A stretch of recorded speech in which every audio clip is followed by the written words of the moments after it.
Assalamualaikum warahmatullahi wabarakatuh. Perkenalkan, saya Anis Suryaningsih, SPD MSc, dosen di program studi S1 Pendidikan Pancasila dan Kewarganegaraan, Fakultas Keguruan dan Ilmu Pendidikan, Universitas 11 Maret, Surakarta. Pada kesempatan kali ini, saya akan menyampaikan terkait dengan mata kuliah yang saya ampu sesuai dengan bidang keilmuan saya, yaitu mata kuliah Ideologi Pancasila. Mata kuliah Ideologi Pancasila ini ditujukan untuk mahasiswa S1 Program Studi Pendidikan Pancasila dan Kewarganegaraan semester 4 dengan kode mata kuliah 020932420044. Bobot mata kuliah ini yaitu 2 SKS yang diselenggarakan dalam 16 kali pertemuan, terdiri dari 7 pertemuan sebelum UTS, pekan UTS, 7 pertemuan sebelum UAS, dan pekan UAS. Capaian pembelajaran mata kuliah atau CPMK pada mata kuliah Ideologi Pancasila yaitu mahasiswa mampu pertama, menganalisis hakikat ideologi bagi kehidupan manusia.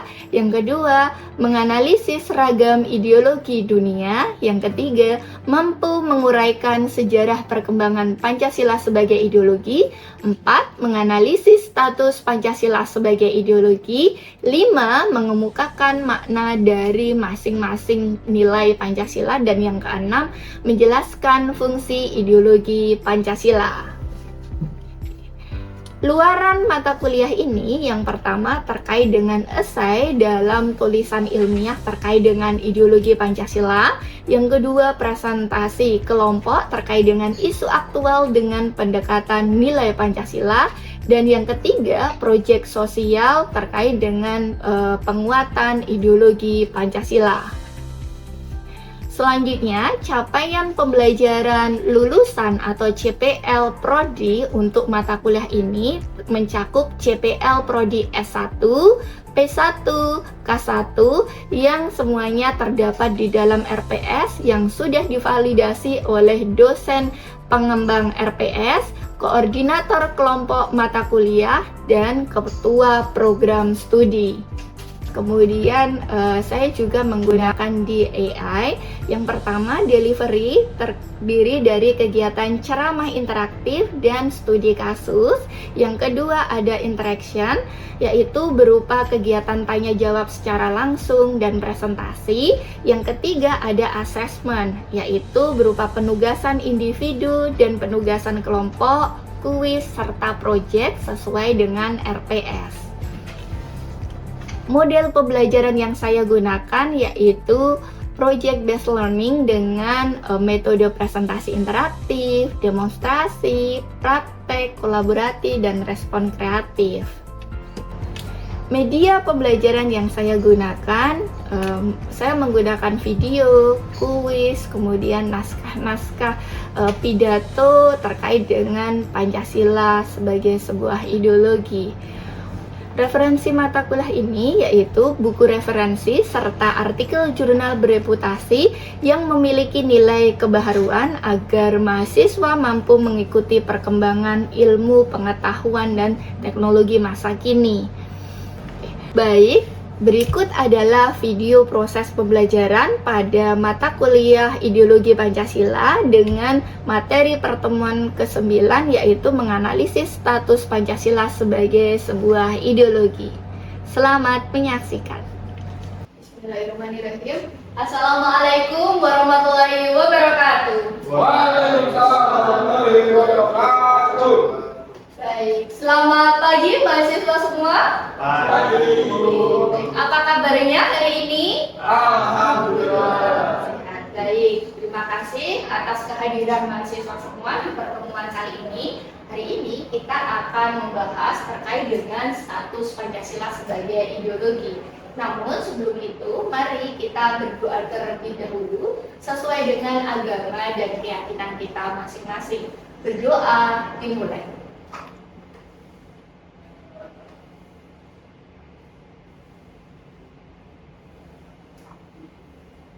Berdoa cukup. Baik, terima kasih. Selanjutnya, hari ini kita akan membahas terkait dengan Pancasila sebagai ideologi. Namun, saya akan teruskan kehadiran terlebih dahulu ya.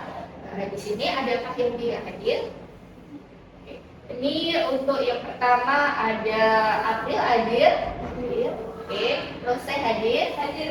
Baik, terima kasih, berarti semua sudah hadir semua ya. Oke. Pada pertemuan hari ini kita akan membahas tentang status Pancasila sebagai ideologi. Lalu apa saja nanti yang akan kita bahas? Pertama, kita akan membahas Pancasila sebagai ideologi. Yang kedua, Pancasila sebagai ideologi terbuka dan tertutup atau tertutup.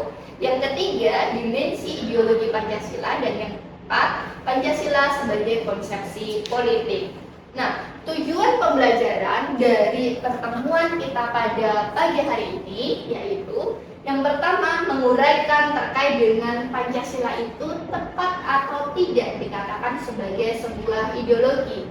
Yang kedua, kita akan mengidentifikasi dan menjelaskan terkait dengan 3 dimensi utama dalam sebuah ideologi, yaitu dimensi realitas, idealitas, dan dimensi fleksibilitas. Dan yang ketiga, kita akan menganalisis Pancasila sebagai sebuah konsepsi politik. Nah, teman-teman mahasiswa semua, untuk materi perkuliahan, panduan, bahan bacaan, semua bisa diakses melalui laman Sepada UNS dan nanti tentunya juga untuk akses penugasan. Selanjutnya, kita akan masuk topik inti pada pembelajaran kali ini.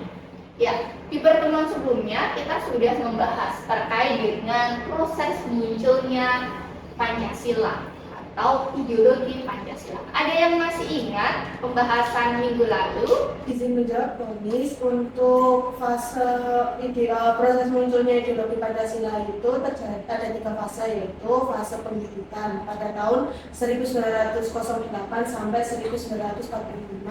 Yang kedua adalah fase perumusan yaitu, dan yang ketiga ada fase pengesahan. Oke, baik. Kita beri aplaus dulu untuk jawaban Mbak April. Jadi minggu lalu kita sudah membahas terkait dengan bagaimana proses munculnya ideologi Pancasila sendiri gitu. Nah, ideologi sendiri tadi ada tanda kurungnya. Nah, pertanyaan berikutnya, benarkah Pancasila ini ya memenuhi kriteria sebagai sebuah ideologi? Ada yang ingin berpendapat terlebih dahulu? Oke, baik. Silahkan Nabil. Perkenalkan, nama saya Nabil. Nah, menurut saya pribadi, ini Pancasila ini merupakan sebuah ideologi. Karena di dalam Pancasila ini mengandung nilai-nilai. Nah, nilai-nilainya sendiri ini diambil dari suatu kebiasaan ataupun budaya yang terkandung di dalam masyarakat. Sehingga ketika berbicara Pancasila ini adalah sebuah ideologi atau tidak, menurut saya iya, karena ada nilai-nilai tersebut. Oke, bagus sekali. Kita beri aplaus dulu untuk Nabil. Baik, itu jawaban dari Nabil. Lalu bagaimana dengan pendapat beberapa ahli berikut, gitu ya? Pertama, kita akan membahas. Yang pertama, kita akan menyimak video dari Rocky Gerung terkait dengan Pancasila. Itu menurut Rocky Gerung dikatakan sebagai bukan ideologi negara. Mari kita simak videonya. Di situ juga saya persoalkan, sangat berbahaya menyatakan Pancasila sebagai ideologi. Karena ideologi itu dia mesti komprehensif, mengatur segala hal, sampai ke soal-soal yang dari pandangan etnis warga negara. Nah, itu saya bilang tadi kita komunis mahasiswa yang punya plastik, dia diklasifikasikan sebagai ideologi. Di seluruh dunia nggak ada negara yang berideologi. Kenapa? Karena logikanya kacau. Ideologi itu adalah keyakinan orang, bukan keyakinan negara. Apalagi keyakinan presiden. Baik, sudah menyimak teman-teman? Menarik bukan? Oke. Dari video ini tadi, ada yang ingin berpendapat, merespon? Oke, baik. Silakan Surya. Saya Suryadi, kalau setelah menyimak video Rocky Gerung ini, beliau berpendapat bahwa Pancasila ini tidak bisa dikatakan sebagai sebuah ideologi karena menurut Rocky Gerung sendiri, ideologi itu komprehensif dan mengatur segala hal, dan ideologi menurut Rocky Gerung itu merupakan keyakinan orang, bukan keyakinan dari suatu negara. Oke, bagus sekali. Kita beri aplaus untuk Surya. Baik. Terima kasih ya. Jadi ini sebagai awal diskusi kita untuk masuk membahas Pancasila tepatkah dikatakan sebagai sebuah ideologi. Kita tilik lebih lanjut bagaimana dengan pendapat Romo Frans Magnus Suseno, begitu ya. Romo Frans Magnus Suseno menyatakan bahwa Pancasila ini teman-teman lebih tepat disebut sebagai sebuah kerangka nilai atau sebagai sebuah cita-cita luhur bangsa Indonesia. Nah, secara keseluruhan daripada sebuah ideologi. Jadi dimaknainya sebagai sebuah cita-cita luhur dari bangsa Indonesia secara keseluruhan. Sedangkan yang kedua, menurut Om Koham, Pancasila ini jelas merupakan sebagai sebuah dokumen politik.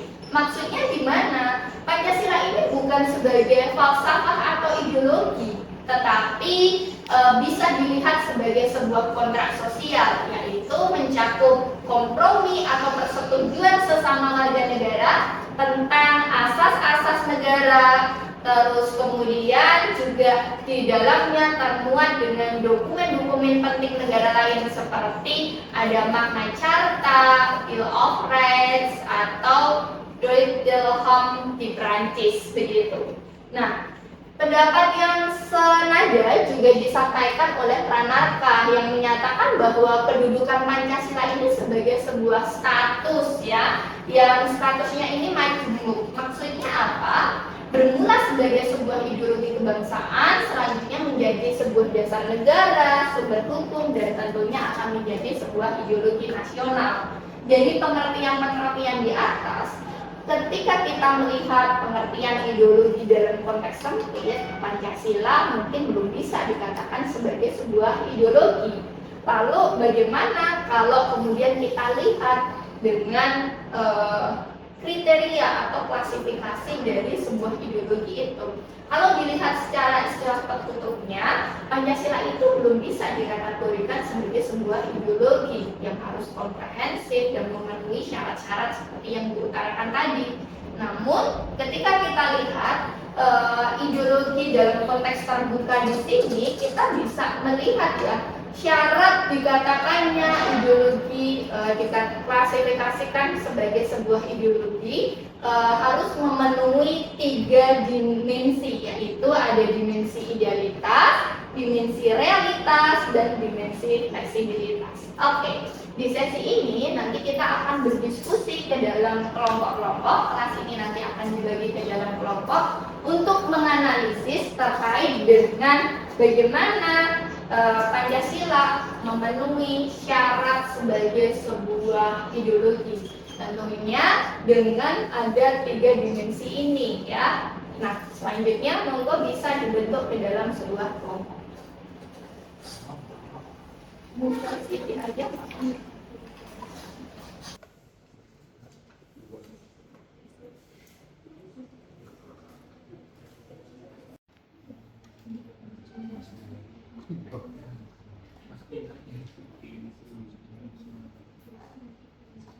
Waktu diskusi telah habis dan sekarang kita akan melanjutkan ke pembahasan berikutnya.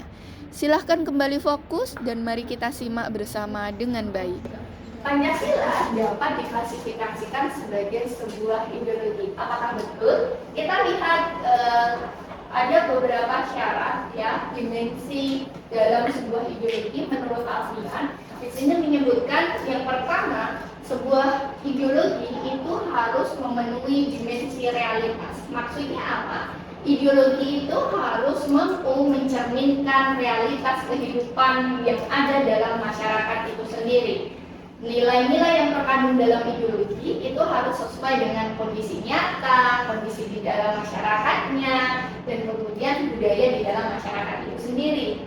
Sedangkan dimensi yang kedua yaitu dimensi idealisme. Dimensi idealisme ini mencakup apa ya? Dimensi idealisme ini sebuah ideologi harus memberikan harapan dan cita-cita yang ingin dicapai oleh masyarakat. Dan yang ketiga ada dimensi fleksibilitas. Dimensi fleksibilitas ini mengharapkan sebuah ideologi itu harus bersifat terbuka dan tentunya mampu menyesuaikan diri dengan perkembangan zaman. Lalu dari hasil diskusi teman-teman semua tadi, apakah Pancasila memenuhi ketiga syarat dimensi ini? Oke, ada yang ingin monggo silakan menyampaikan pendapatnya dari kelompok 2. Silakan. Saya Yusuf Ramadhan. Saya mewakili kelompok 2 untuk menyampaikan apakah Pancasila termasuk dalam ideologi terbuka yang disampaikan oleh ASEAN. Yang pertama, menurut kelompok kami, Pancasila memang masuk dalam ideologi terbuka karena ketika melihat dimensi yang pertama atau dimensi realitas, Pancasila sendiri ketika masa perumusan para ketiga tokoh kita juga menyampaikan isi-isi atau nilai-nilai yang disampaikan itu memang diambil dari nilai-nilai luhur atau budaya-budaya di Indonesia.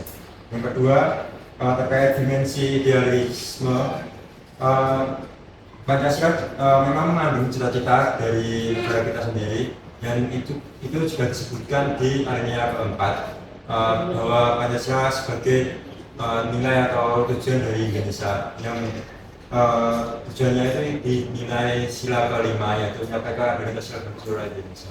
Yang terakhir adalah dimensi fleksibilitas, yang dimana Pancasila merupakan ideologi yang terbuka yang dapat mengikuti zaman. Nilai-nilainya karena memang nilai yang tergandung atau nilai kebudayaan Indonesia sendiri, jadi pasti akan mengikuti zaman. Bagus sekali, kita beri aplaus dulu. Baik, terima kasih untuk diskusinya, dan selanjutnya hari ini untuk pembelajaran sesi hari ini sudah selesai. Jadi kesimpulan pada pertemuan hari ini kita sudah bisa menyimpulkan bahwa Pancasila itu bisa dikatakan sebagai sebuah ideologi dengan memenuhi 3 dimensi tadi, begitu ya. Dan selanjutnya untuk penugasan sesi berikutnya teman-teman nanti bisa akses di Spada. Nanti ada terkait dengan penugasan, yaitu penugasan bagaimana teman-teman memahami diskusi yang kita laksanakan pada pertemuan hari ini. Kemudian nanti hasil diskusinya tadi bisa disampaikan di dalam link pengumpulan hasil diskusi ini. Baik, dan perkuliahan hari ini tadi ada beberapa referensi yang kemudian kita gunakan, dan akhirnya kita sudah sampai di penghujung sesi. Terima kasih saya ucapkan kepada mahasiswa semua atas partisipasinya dalam kegiatan perkuliahan hari ini. Semoga teman-teman mendapatkan hasil yang terbaik dan bermanfaat untuk semuanya. Saya akhiri pertemuan hari ini dengan akhir kata wassalamualaikum warahmatullahi wabarakatuh. Waalaikumsalam warahmatullahi wabarakatuh. Video ini digunakan sebagai salah satu syarat penyusunan dokumen pernyataan diri dosen dalam unjuk kerja Tridharma Perguruan Tinggi.